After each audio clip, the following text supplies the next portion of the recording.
तो गाइस इसमें हम ये भी देखेंगे कि यूपीएसआई में कौन कौन से सिलेबस है। जैसा कि बहुत सारे बच्चों को पता होगा कि इसमें कौन कौन से सिलेबस हैं, बट कहाँ कहाँ से कौन कौन से पॉइंट से पूछे जाते हैं ये नहीं पता होगा। तो पता नहीं है तो इस वीडियो को पूरा देखना और इससे अपनी कॉपी में लिख लेना।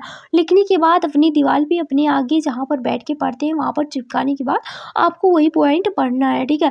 इससे ज़्यादा बाहर नहीं जाना है, ठीक है, कि वो भी ये भी और सब कुछ पकड़ के समेट लेना। जो भी पढ़ना है उसे ईमानदारी के साथ पढ़ना है और जितना लिखना है उसे कवर करना है और बार बार रिवाइज करना है। तो आइए पहले देख लेते हैं कि इनकी योग्यता क्या होना चाहिए, वो कौन से ऐसे स्टूडेंट हैं जो अपने पेपर को दे सकते हैं। इसमें वो कौन से खुश नसीब वाले स्टूडेंट हैं जो इस फॉर्म को फिल करेंगे। तो आइए जान लेते हैं कि इनकी योग्यता क्या है और क्या क्या डॉक्यूमेंट लगेंगे और कितनी हाइट होनी चाहिए, सब कुछ देखेंगे। देन उसके बाद बिना देरी की बात करेंगे कि सिलेबस कौन कौन से हैं। जैसा कि पता है बहुत सारे स्टूडेंट को पता होता है कि कौन कौन से सिलेबस होते हैं, लेकिन इसमें पता होता है बहुत सारे बच्चों का कि 4 सब्जेक्ट से हमारे क्वेश्चन आते हैं, लेकिन किस पॉइंट से आते हैं इनको नहीं पता होता है। तो वो भी जानेंगे, ठीक है। बिना देरी के तो चंद मिनटों की देरी ना करते हुए यहाँ ये बात कर लेते हैं भाई कि यूपीएसआई 2025 की न्यू वैकेंसी आ चुकी है। तो यहाँ पर हम देखेंगे क्या तारीख है, क्या योग्यता है, क्या फिजिकल टेस्ट होगी, कितना फीस लगेगा एंड वो कौन सी और महत्वपूर्ण खबरें हैं जो हम इसमें जानेंगे। महत्वपूर्ण तारीख क्या है, कब से कब तक आप इस फॉर्म को फिल कर सकते हो। जैसे कि आपको बता देते हैं कि 12 अगस्त 2025 से आप यूपीएसआई 2025 की न्यू वैकेंसी जो आई है इस फॉर्म को फिल कर सकते हो और लास्ट डेट इसका है 11 सितंबर 2025, ठीक है। इसके बीच आप फॉर्म को फिल कर सकते हो। ओटीआर की बात कर लेते हैं भाई। तो ओटीआर आप देखेंगे कि वन टाइम रजिस्ट्रेशन जो आपको क्या करनी है कि 14 तारीख से फिर से शुरू हो जा रहा है, क्योंकि बीच में बंद हो गया था ओटीआर बनना। पदों की क्या संख्या रहने वाली है, यानी कि अब आपको पता चल गया होगा कि डेट कब से कब तक है। एंड वन टाइम रजिस्ट्रेशन जिसका नहीं हुआ था उसका अब कर सकते हैं, यानी 14 अगस्त से फिर से स्टार्ट हो गया, बीच में बंद हो गया था। अब बात करते हैं कितने पद हैं। तो पद भाई कितने हैं, 45 यानी 4543 पद है। अच्छा, कितनी संख्या किस किस पदों की है। तो यहाँ पर आप देख सकते हो कि मेल और फीमेल को दोनों को लेकर 4242 है यहाँ पर इसकी संख्या, यानी सिविल पुलिस की संख्या, ठीक है, सिविल पुलिस एसआई की संख्या।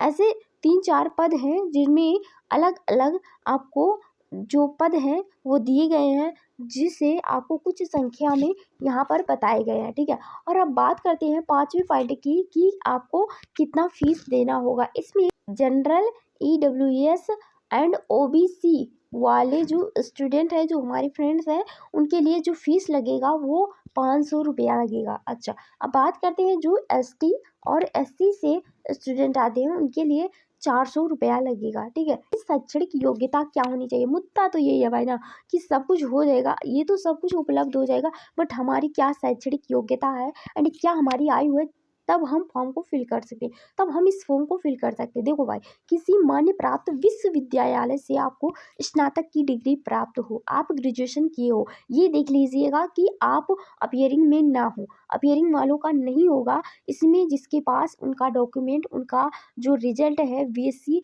या फिर किसी भी डिग्री का, वही फॉर्म को फिल कर सकते हैं, वही फॉर्म को फिल कर सकते हैं। आयु सीमा क्या होनी चाहिए, तो 1 जुलाई 2025 के अनुसार हम देखते हैं तो यहाँ पर 21 वर्ष इनकी होनी चाहिए मिनिमम, और मैक्सिमम 28 वर्ष होनी चाहिए। एक अवधि के लिए 3 वर्ष की अनारक्षित, यानी जो इनको अनारक्षित किया गया है, कितना छूट मिला है, तो 3 साल की छूट मिली है। देर से आयु सीमा में शिथिलता लागू है, ठीक है। अब बात करते हैं 7वें पॉइंट की कि देखो भाई, आपको अगर आप फॉर्म को फिल कर रहे हो तो आपको आपकी ग्रेजुएशन की मार्कशीट होनी चाहिए एंड आपकी जो एज होनी चाहिए वो मिनिमम 21 वर्ष और मैक्सिमम 28 वर्ष होनी चाहिए। और फॉर्म को फिल करने के लिए आपको पैसा देना पड़ेगा, और भाई वन टाइम रजिस्ट्रेशन वो आपको नंबर चाहिए।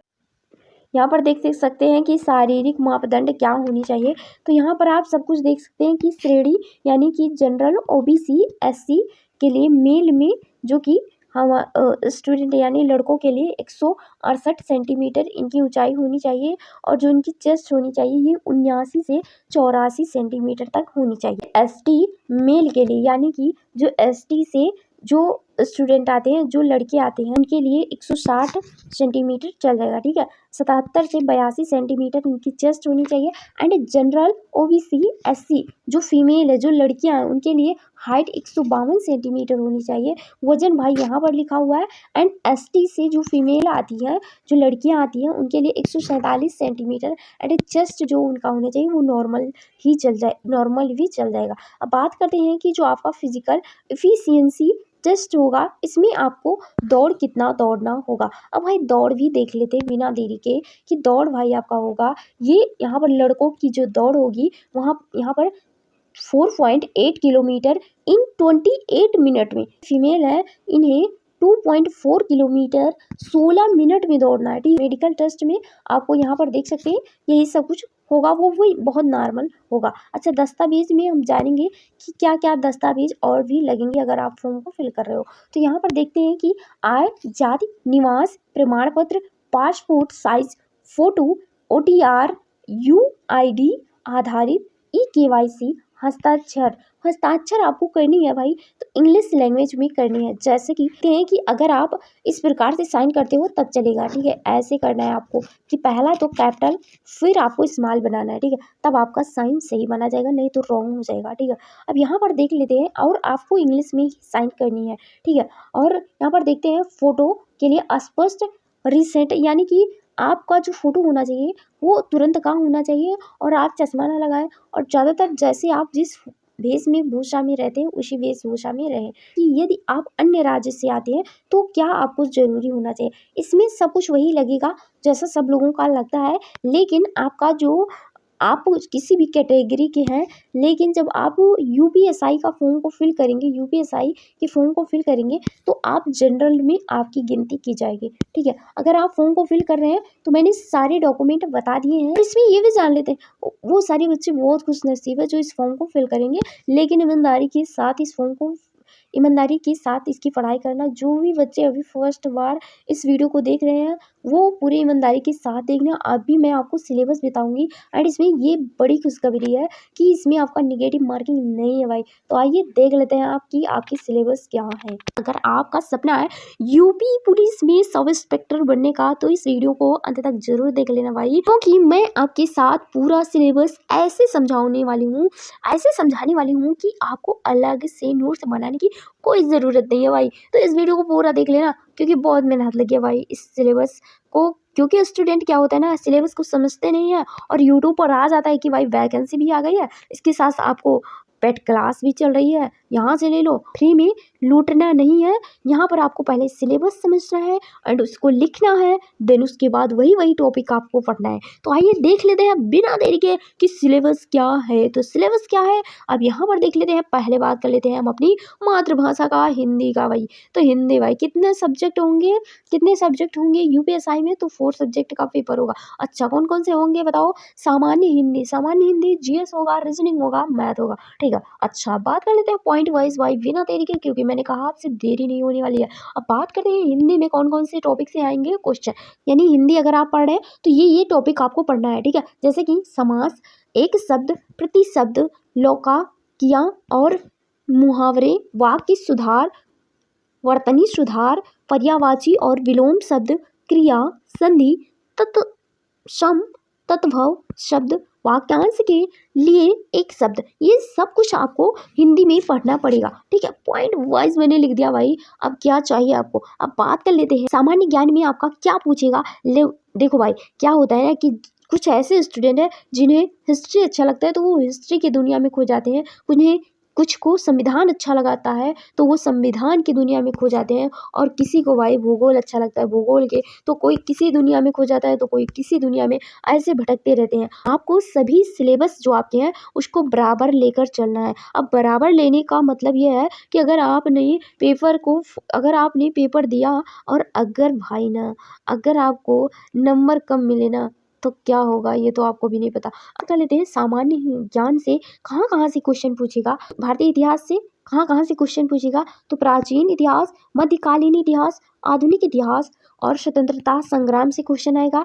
एंड दूसरा सब्जेक्ट है भारतीय इतिहास, भारतीय संविधान। यहाँ से है कि मौलिक अधिकार, कर्तव्य, नीति निर्देशक तत्व। इसी समय आपको कमेंट कर देना है कि आपको किस देश से मौलिक अधिकार को लिया गया, से लिया गया मौलिक अधिकार किस देश से लिया गया, राज्य के नीति निर्देशक तत्व किस देश से लिए गए हैं, आपको नीचे कमेंट कर देना भाई। अच्छा, जो कर्तव्य की जो बात कर रहे हैं भाई ना, ये भाई रूस से लिया गया, लेकिन आपको ये दोनों आंसर देना ही देना है, जैसे कि फंडामेंटल राइट एंड डीपीएसपी के बारे में ये किस देश से लिया गया। इतने नॉर्मल क्वेश्चन अगर नहीं बता रहे हो ना, तो धन्य है प्रभु अगर आप इसकी तैयारी कर रहे हो। ठीक है, अब भूगोल की बात कर लेते हैं कि भारत भूगोल में किस किस टॉपिक से आएंगे, तो भारत व विश्व नदियाँ, भारत व विश्व के भूगोल से नदियाँ, जलवायु संसाधन से क्वेश्चन आएंगे। वर्तमान घटनाएं जैसे राष्ट्रीय और अंतर्राष्ट्रीय, अर्थव्यवस्था से योजना, बजट, बैंकिंग से क्वेश्चन आएंगे। एंड विज्ञान में बात करते हैं भौतिकी, रासायनिक और जीव विज्ञान से क्वेश्चन आएंगे। कंप्यूटर ज्ञान यानी कि हार्डवेयर, सॉफ्टवेयर, एमएस ऑफिस से क्वेश्चन आएंगे। एंड पुरस्कार व सम्मान से भी क्वेश्चन आएंगे। ठीक है, ये सब कुछ आपको पढ़ लेना है, क्योंकि जो एक ही रास्ता होता है भाई, हार्ड वर्क लोग पहले करते थे, लेकिन अभी स्मार्ट वर्क करना ज़रूरी है। अगर नहीं कर रहे हो और केवल हार्ड वर्क ही कर रहे हो, हार्ड वर्क मतलब होता है कि आप दिन रात मेहनत कर रहे हो घोड़े गधे की तरह, तो भाई कोई कहता है घोड़ा बन जाओ, तो कोई कहता है गधे बन जाओ। लेकिन आजकल की दुनिया में अगर आप स्मार्ट वर्क नहीं कर रहे हो कि मुझे किस टॉपिक से क्वेश्चन पूछ रहा है और उसी से आपको वहाँ से ही उस टॉपिक को ही पढ़ना है, तो शायद आपका स्मार्ट वर्क है। आप स्मार्ट वर्क तब कर रहे हो, ये नहीं मायने रखता कि इनका भी वीडियो देख लिया, उनका भी देख लिया, इन सर का देख लिया, उन सर का, सबको समेट के लेकर नहीं चलना है। एक सर को फॉलो करो, उन्हीं को फॉलो करो। तीसरे सब्जेक्ट की बात करते हैं कि मैथ में बात करेंगे अंक गणित व अंक गणित और मानसिक क्षमता। ठीक है, यहाँ किस किस टॉपिक से क्वेश्चन पूछेगा, तो जैसे कि संख्या पद्धति, भिन्न, दशमलव, प्रतिशत, लाभ, हानि, सरल व चक्रवर्ती ब्याज, औषधि, अनुपात, समानुपात, समय और कार्य, समय और दूरी, सांख्यिकी और ग्राफ। यहाँ से क्वेश्चन पूछेंगे मैथ के भाई। तो मैथ तो भाई आसान ही होगा जिनको आता है, और नहीं जिसको आसान लगता है ना, टॉपिक वाइज समझ लो, और ज़्यादा कठिन नहीं है, आपको समझना है। देखो भाई, जीएस जो आपका है ना, जो जीएस होता है उसे याद करना होता है, कहीं ना कहीं आप भूल जाते हो, लेकिन मैथ ऐसे और रीजनिंग ऐसे क्वेश्चन होते हैं जिसे अगर आप समझ के पढ़ते हो तो बहुत अच्छे से याद हो जाते हैं। हाँ, समय लेता है, अगर आप उसे समझे हो तो मॉक टेस्ट में जब आप मॉक टेस्ट देते हो तो वहाँ आप अपने समय को मैनेज कर सकते हो। ठीक है, अब बात करते हैं लास्ट वाली सब्जेक्ट की कि तार्किक क्षमता यानी रीजनिंग की बात करते हैं। तो रीजनिंग में आपका है कि समानता व भिन्नता, श्रृंखला यानी नंबर एंड अल्फाबेट, वर्गीकरण, रक्त संबंध, दिशा ज्ञान, कोडिंग, डिकोडिंग, वेन आरेख, अंक गणितीय तर्क, चित्र आधारित प्रश्न, यहाँ सबसे भारी क्वेश्चन पूछता है। ठीक है, तो ये सब कुछ, इसके लिए आपको टाइम मैनेजमेंट करने की ज़रूरत है। बहुत सारे स्टूडेंट ऐसे हैं जिन्हें रीजनिंग मैथ सब कुछ आता है, लेकिन टाइम बहुत ज़्यादा लग जाता है। इसे आपको मैनेज करना है, इसे आपको क्लोज करना है, छोटा करना है भाई, तभी इस दुनिया में आगे बढ़ पाओगे। क्योंकि स्मार्ट वर्क जब तक नहीं होता ना, हार्ड वर्क से कुछ भी नहीं होता। ठीक है, तो यहाँ पर देखते हैं परीक्षा पैटर्न कैसी रहने वाली है। समझ लिए हो अपना सिलेबस को, किस किस टॉपिक से क्वेश्चन पूछे जाएंगे। तो बात कर लेते हैं आप यहाँ पर भाई कि सामान्य हिंदी जो आपका है, देखो पहले तो ऊपर बता देते हैं कि यहाँ पर मैंने विषय लिखा है इसके नीचे, एंड यहाँ पर कितने प्रश्न हैं और कितने अंक का है। ठीक है, यहाँ पर आप देख लेते हैं भाई कि सामान्य हिंदी का 40 क्वेश्चन होगा, कितने नंबर का, 100 नंबर का होगा। अच्छा, सामान्य ज्ञान यानी जीएस का 40 क्वेश्चन इसमें भी होंगे, कितने नंबर का होगा, 100 भाई। अच्छा, अंक गणित यानी मैथ का, तो ये भी 40 क्वेश्चन होंगे, कितने नंबर का, 100 नंबर का। अच्छा, तार्किक यानी रीजनिंग, कितने क्वेश्चन होंगे, तो ये भाई 40 क्वेश्चन होंगे, कितने नंबर का, 100। कुल मिलाकर कितने क्वेश्चन होंगे, 160 क्वेश्चन होंगे। कितने, 160 क्वेश्चन होंगे। कुल नंबर कितने होंगे, यानी सब कुछ अगर अंक मिला दिए जाए तो 400 अंकों का होगा। अब बात करते हैं कितने घंटों का ये पेपर होगा, कितने घंटों का ये पेपर होगा भाई, कि 2 घंटों का ये पेपर होगा। इसमें भाई खुशी की बात मैंने पहले ही बता रखी है, एक बार फिर से बता दे रही हूँ कि भाई कि इसमें निगेटिव मार्किंग नहीं है, डरने की कोई बात नहीं है। लेकिन भाई अगर भाई आपने 35 यानी कि इस 40 क्वेश्चन में से ना भाई 14 क्वेश्चन नहीं किए ना, तो कहते हो भाई कि पास होने का कोई मतलब नहीं है। इसीलिए मैंने कहा है कि हर एक सब्जेक्ट को आपको पढ़ना है। अगर आप 14 में से 13 नंबर इसमें लाते हो ना, 13 नंबर, और इसमें तुमने ना 30 ले आया, इसमें तुमने 40 का 40 ही ले आया, नहीं तो इसमें मान ले तुम मैथ का ना तो इसमें 20 ले आया तुमने, और इसमें भी रीजनिंग है तो इसमें तुमने लगभग 35 को नंबर ले आया, तो क्या आपको फेल नहीं कर दिया जाएगा? कर दिया जाएगा भाई। अगर आपने एक नंबर किसी भी सब्जेक्ट में 14 अंक से 14 नंबर में से कम पाते हो तो भाई आप फेल हो सकते हो। ये मत कहना बाद में कि मैंने उससे ज़्यादा नंबर लाया। मायने ये रखेगा इसमें कि आपने हर एक सब्जेक्ट में 14 नंबर या फिर उससे ज़्यादा लाया है। अगर हाँ, तो आपका पेपर क्लियर हो जाएगा, कट ऑफ के हिसाब से आपका जोड़ा जाएगा। ठीक है, बात करते हैं, सब कुछ मैंने बता दिया है। अगर इसके भी आगे कोई डाउट है तो भाई बता दो, क्योंकि आपकी सिस्टर हर एक उस एग्ज़ाम के लिए खड़ी है जो आपके पास नॉलेज नहीं है और जो आपके पास नहीं पहुँचता। मैं उम्मीद करती हूँ कि जो मेरे प्यारे दोस्त, मेरी प्यारी फ्रेंड्स इस वीडियो को देख रहे हैं, वो शायद वो खुद अपना फॉर्म फिल करेंगे, एंड जो उनके फ्रेंड्स हैं, जो उनके दोस्त हैं, जो उनकी बहन है, जो उनके भाई हैं, उनकी भी पास इस वीडियो को शेयर करेंगे। कुछ भी डाउट होता है तो नीचे कमेंट आपके लिए खुला है। दोस्तों, यह था आपका यूपीएसआई का पूरा सिलेबस टॉपिक वाइज। अगर आपको यह वीडियो मददगार लगी हो तो इसे लाइक कीजिएगा, अपने दोस्तों के साथ शेयर कीजिए, और हमारे चैनल को सब्सक्राइब करना मत भूलिएगा, और ताकि आपको हमारी अगली वीडियो हर एक उस एग्ज़ाम के लिए आती रहेगी जो आपको चाहिए। ठीक है, और इसी तरह की वीडियो के साथ मैं आपसे मिलूंगी नेक्स्ट वीडियो में। तब तक के लिए bye bye, tata, take care. और कुछ भी डाउट होता है तो कमेंट कीजिएगा, क्योंकि तुम्हारी बहन तुम्हारे साथ है। और हाँ, इस वीडियो को पूरा देखिएगा।